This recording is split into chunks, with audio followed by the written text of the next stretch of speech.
Hi there, Mystery Baker here. Hope you're all doing well. This is a quick preview of my next tutorial that will be uploaded next week. As you can see, I've been making Simba from The Lion King out of fondant. How cute!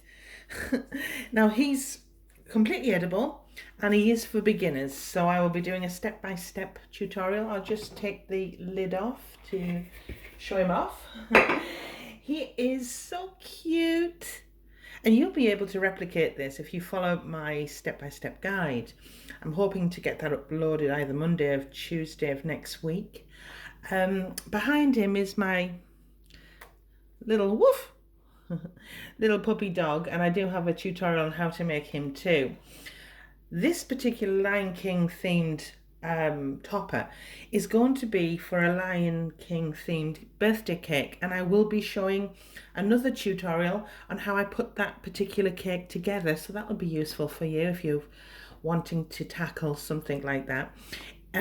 I've made it in a basic way that will help not only the advanced, I suppose, caker, but also the novice. And you can do this, I promise you, with the right mindset and a little bit of creativity. I'm sure you can produce something like this. Let me know what you think. I mean, it is the first time I've ever made a Lion King before. I was guessing. I was. And when I made it live, I suppose, when I was filming, I was worried that it wouldn't actually look like Simba.